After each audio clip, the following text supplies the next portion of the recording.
इतिहास को दबाया गया, इनके पन्नों को छुपाया गया, हमारे इतिहास को बताने के लिए कुछ छोड़ा ही नहीं गया। आइए इस कड़ी में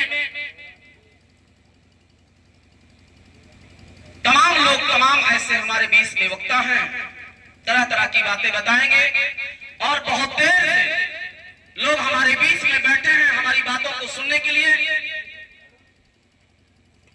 अभी हमारे क्षेत्रीय विधायक का आगमन होगा, अभी हमारी फोन पे बात नहीं हो पा रही। एक भाई साहब हैं अब्दुल मौके, आप बताइए भैया कब तक आ रहे हैं?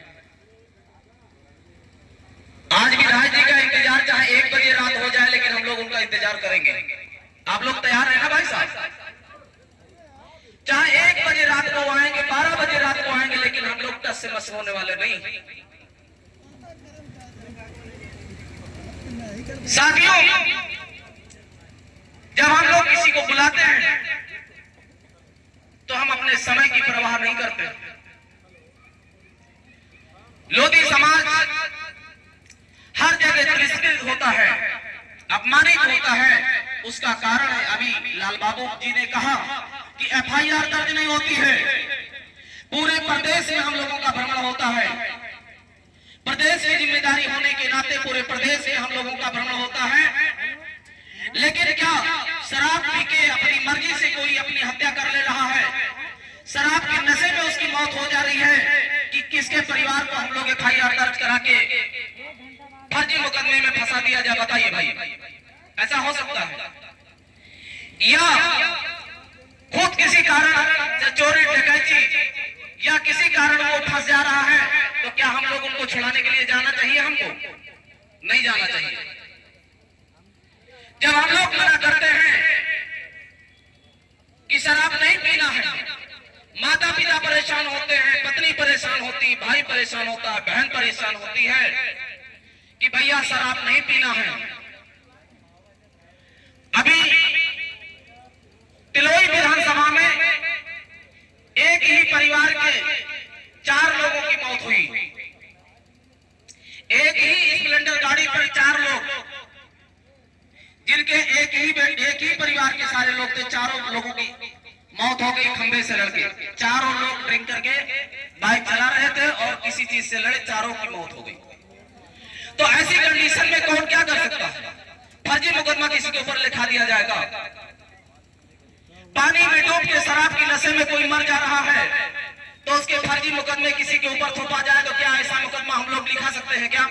या मंत्री विधायक सांसद कुछ कर पाएगा क्या?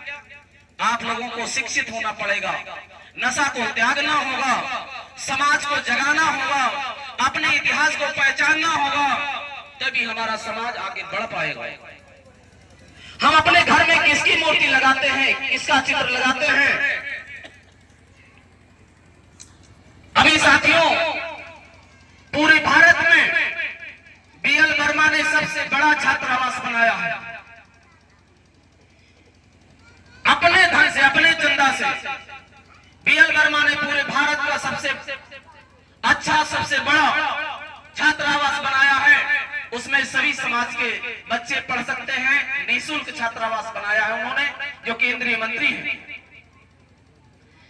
पूरे प्रदेश में जो बच्चा IAS IPS की तैयारी करना चाह रहा है, बड़ी तैयारी करना चाह रहा है, उसका लोधी समाज का फंड बना हुआ है। अगर कोई ऐसा बच्चा है उसके पास पैसा नहीं है, तो हम लोग उसको तैयारी करने के लिए जितना पैसा लगेगा उस फंड से पैसा दिलाने का काम करेंगे, लेकिन शराब पीने के लिए नहीं। हम लोगों ने, बड़े भाई ने बैठे हैं कि किसी भी समाज की बेटी हो, चाहे जिस जाति धर्म की बेटी हो, कक्षा 8 के बाद अगर उसकी शिक्षा नहीं हो पाती है तो हम किसी लायक नहीं हैं। जयकरण वर्मा जी हैं, उनकी बेटियों को इंटर तक पढ़ाने का निःशुल्क काम करते हैं, पूरे प्रदेश के चाहे जहां की हो। हम लोग ऐसे बच्चों को निःशुल्क शिक्षा देते हैं जिनके माता पिता नहीं है। हम लोग ऐसे लोगों को शिक्षा दिलाने का काम, इंटर तक फ्री पढ़ाने का काम करते हैं जो पति पत्नी दोनों विकलांग, कोई पैसा नहीं लेते। जिसके माता पिता नहीं है उनको कॉपी किताब बस्ता कपड़ा लत्ता सब कुछ फ्री देते हैं। कोई आए तो पढ़ने के लिए, किसी भी समाज की बेटी हो, इंटर तक फ्री पढ़ाने का काम करते हैं। आगे की शिक्षा के लिए हमारे प्रदेश में कोर्स बना है लोधी समाज समाज का। करोड़ों रुपए उसमें भरा पड़ा हुआ है, कोई आए तो लेने के लिए, लेकिन शराब पीने के लिए उसको नहीं दिया जाएगा। लोधी समाज आगे बढ़ चुका है, तूफान की तरह आगे बढ़ रहा है, लेकिन लोधी समाज रायबरेली जनपद में अपने पहचानने के लिए, स्वयं को पहचानने के लिए ऐसी ऐसी विधानसभा है, ऐसी ऐसी ग्राम पंचायतें हैं कि सिर्फ लोधी ही प्रधान बन सकता है। पूरी ग्राम सभा लोधियों की है। तिलोई विधानसभा में, गौरीगंज विधानसभा में 85,000 लोधी तिलोई विधानसभा में सिर्फ अकेले हैं। 4.5 लाख लोकसभा रायबरेली में 4.5 लाख मतदाता सिर्फ लोधी समाज के लोग हैं। 1,75,000 लोधी समाज लोकसभा अमेठी में है, लेकिन लोधी समाज का प्रधान, लोधी समाज का बीडीसी, लोधी समाज का जिला पंचायत नहीं हो पाता है।